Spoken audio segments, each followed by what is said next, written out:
Today is May 4, 2026. The hearing of the Committee on Justice is hereby called to order.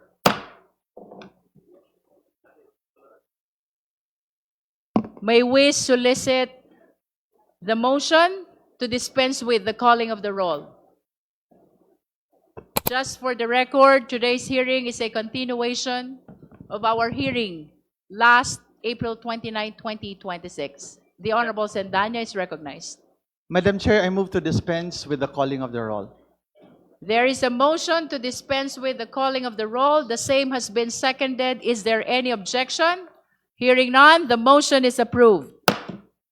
May I solicit the motion to dispense with the reading of the minutes of the hearing held on April 29, 2026 and for the approval of the same. Madam Chair, The Honorable D.S.J.J. Suarez. I move that we dispense and at the same time approve the minutes of the previous hearing. So moved, Madam Chair. There is a motion to dispense with the hearing of the minutes of the hearing held April 29, 2026 and for the approval of the same. Do I hear a second? The same has been seconded. Is there any objection? Hearing none, the motion is approved. The Chair will address the committee. Good morning. Good morning. Malayo pa, pero malayo na. That is where we stand today. Yan po ang sitwasyon natin ngayon. We recognize that this has been a difficult and demanding process. But we also recognize how much we have already uncovered. Marami na tayong naabot sa mga nakaraang linggo. Today, we share a quiet sense of accomplishment as we recognize and honor the distance we have traveled since we first began. Saksi tayong lahat. Marami tayong pinagdaanan. Our very first hearing was on March 2, where we established sufficiency in form. Sumunod ang March 4 for sufficiency in substance. At sa puntong yon, we asked the Vice President to file her answer. And she did. At ang nakapirma, 16 na abogado, 16 lawyers. Pero ang answer na isinumite, halos 10 pages lamang. At nakatutok lang sa mga technicalities, sa mga paligoy-ligoy, bagay na ikinagulat ng marami dahil sa totoo lang, hindi naman yon ang hinahanap natin. It was an answer that really just avoided the questions. Kaya naman, noong March 18, we determined that the complaints allege sufficient grounds for impeachment. Sumunod ang hearing sa March 25, kung saan we settled the preliminary matters, most especially ang pag-issue ng mga subpoena.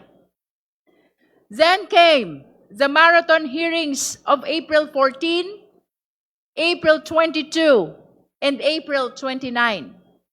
Doon tayo nakinig sa mga resource person natin. We heard the evidence. We examined the evidence. At sa mga araw na iyan, doon natin naramdaman ang bigat ng ating ginagawa. May mga sandaling luminaw ang mga sagot at may mga sandaling mas dumami ang mga tanong. We certainly had our ups and downs. We had our inflows and outflows of testimonies and documents. But through it all, one thing remains certain. We never went sideways. Hindi tayo naligaw. Nanatili tayong may direksyon. We move, sometimes slow, sometimes painfully, but always forward towards the truth. Sinunod natin ang konstitusyon. Hindi tayo nagmadali, hindi tayo nag-shortcut. We honored the process. Bawat hakbang, bawat salita, bawat ebidensya, hinarap natin ng buong pag-iingat at pananagutan. Sa paglalakbay na ito, napagod tayo. Sinubok ang ating pasensya, lalo na sa harap ng mga batikos mula sa labas. We saw the press conferences of the Vice President's camp. We saw the petitions filed in the Supreme Court and the complaint filed in the office of the city prosecutor. Opo, maraming hakbang ang ginawa upang pigilan ang prosesong ito. Pero sa kabila ng lahat, hindi tayo natinag. For in the end, it is not the absence of struggle that defined us, but the refusal to lose our way, the discipline to stay the course, and the clarity to never lose sight of where we are going. At noong mga nakaraang pagdinig, we have seen the evidence. Ito ang mga nakita at narinig natin. Una, ang testimonya ni Ramil Madriaga na base sa ebidensya, mas kilala sa pangalang Sir Ram. Pangalawa, ang mga misteryosong envelopes at ang mga questionableng resibo. Pangatlo, ang paliwanag ng NBI tungkol sa magkakaibang pangalan, ngunit iisa ang pirma. Pang-apat, ang sertipikasyon ng PSA na walang record ang mga pangalang katulad ng Mary Grace Piatos. Pang-lima, ang COA findings na nag-uutos ng refund na 73 million at 375 million. Pang-anim, ang ulat ng AMLC patungkol sa 6.7 billion na mga transaksyon. Napakalaking halaga na dumaloy sa mga account ng Vice Presidente at ng kanyang asawa. Pang-pito, ang mga natuklasan ni former Senator Antonio Trillanes IV na ang malaking bahagi ng kayamanang ito ay may kaugnayan sa illegal drugs. At ang mas nakakagulat, ang pahayag na ito ay tumutugma sa record ng AMLC. Pang-walo, ang mga dokumento mula sa SEC na nagpapatunay na walang kinikita ang mga kumpanya ng Vice Presidente kahit na natili siyang aktibo sa isa sa mga kumpanyang ito, nang ibig sabihin ay pinagsabay niya ang pagiging Vice Presidente at pagpapatakbo ng negosyo. At nitong huling pagdinig lamang, noong April 29, dalawang bagay naman ang napag-usapan natin. Una, ang selyadong kahon mula sa BIR na sa kabila ng matinding debate, hindi muna natin binuksan. Kahit nasa kapangyarihan naman natin na buksan ito. Sabi nga ni Deputy Speaker Janet Guerin, ang puso natin ay gustong buksan ito, pero ang isip natin nagsasabing huwag muna. At dagdag pa rito, nagpahayag si Congressman Benny Abante, hindi porket kaya nating gawin ang isang bagay, ay dapat na nating gawin. At ang pangalawa, ang mga ebidensya ng pagmumura at ang pag-contract ng assassin. Grabe po itong mga ebidensyang ito, lalo na yung video ng Vice Presidente. Kong Laila de Lima described it perfectly when she said, noong gabing iyon, nakita natin ang totoong Sara Duterte. Nanlilisik ang mata, halos bumula ang bibig, at lumabas ang dugo sa tenga dahil tila ba sasabog na ang kanyang ulo sa galit. At that point, Congresswoman Janice Digamo once again shared her own painful experience. As a victim of political violence herself, pinaalala niya sa atin na ang banta ng pagpatay ay hindi biro. Ito ay seryosong panganib sa buhay ng tao.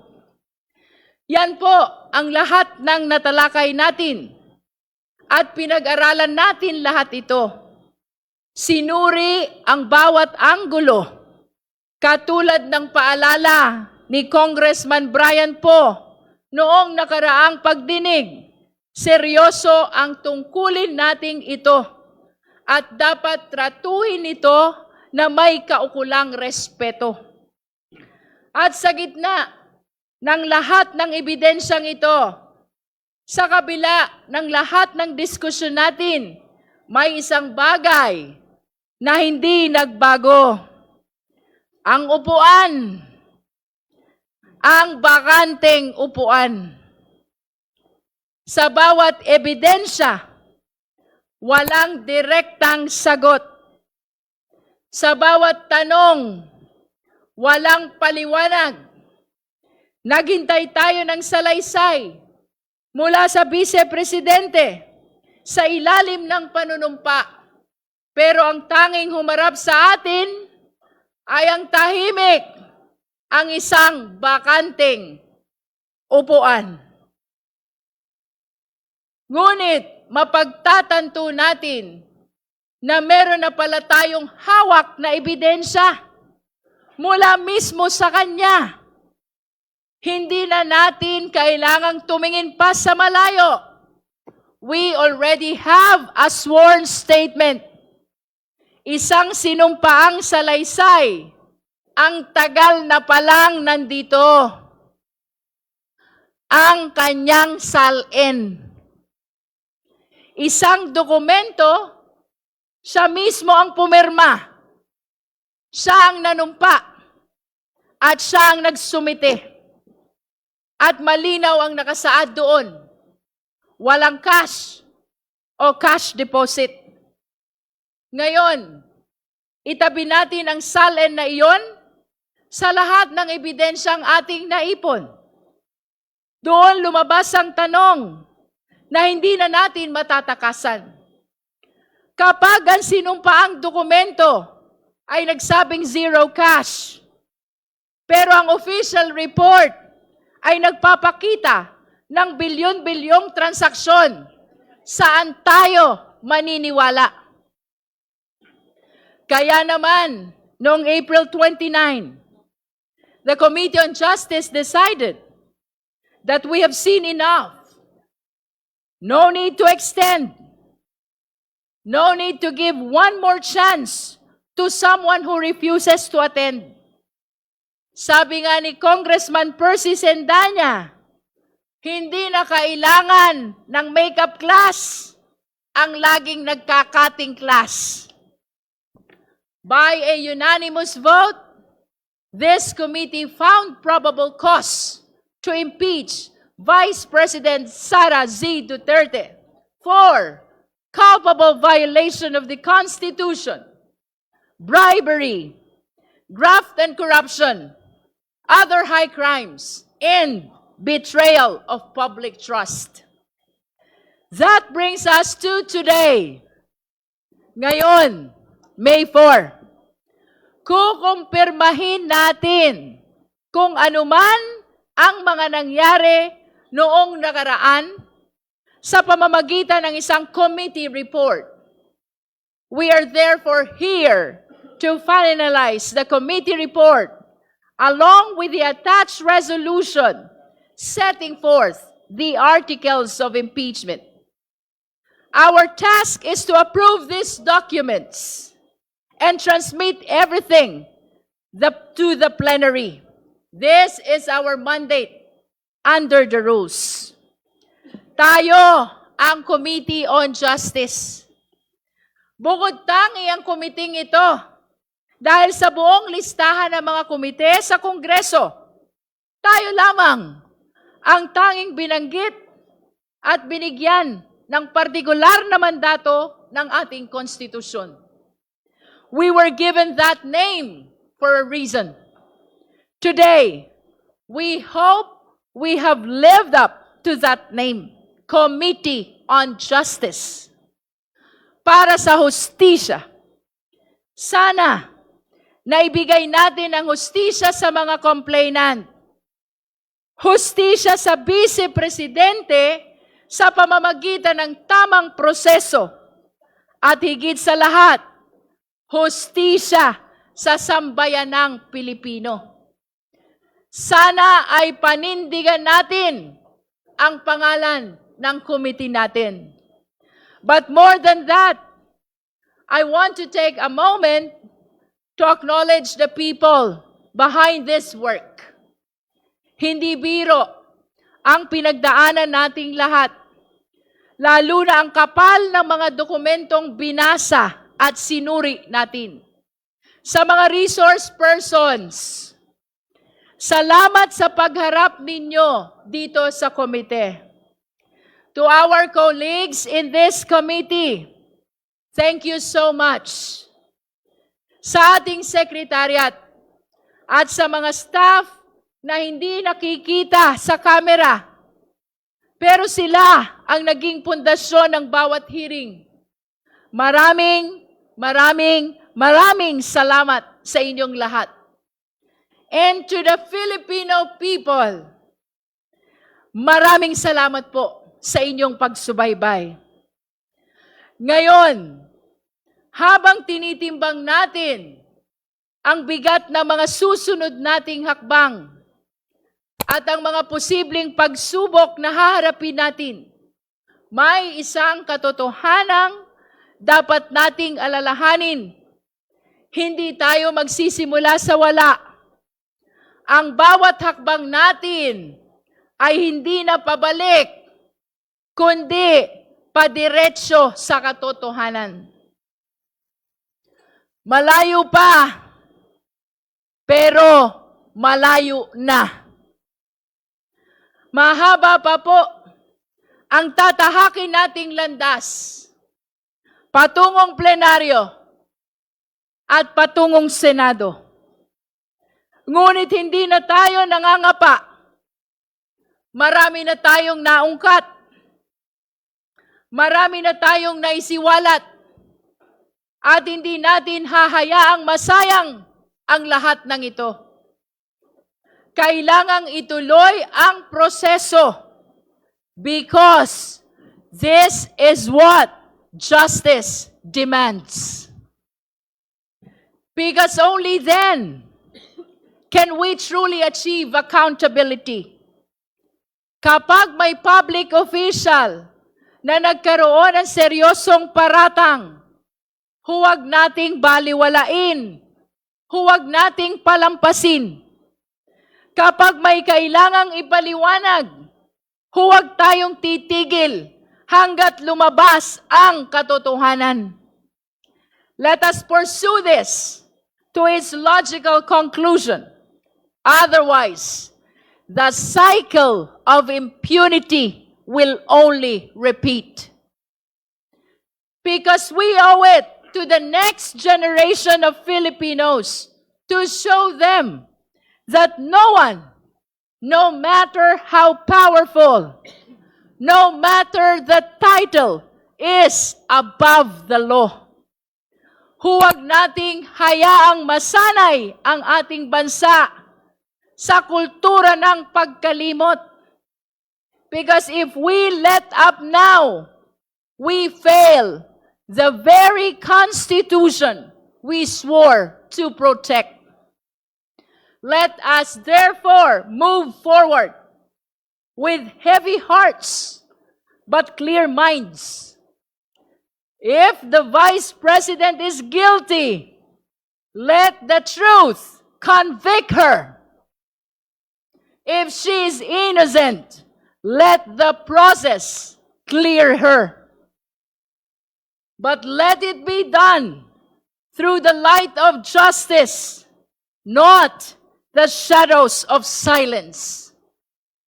Ituloy na natin ang huling hakbang ng yugtong ito para sa katotohanan, para sa sambayanang Pilipino. Esteemed colleagues, beloved countrymen, malayo pa, pero kahit papaano, sa totoo lang, malayo na. Maraming salamat po.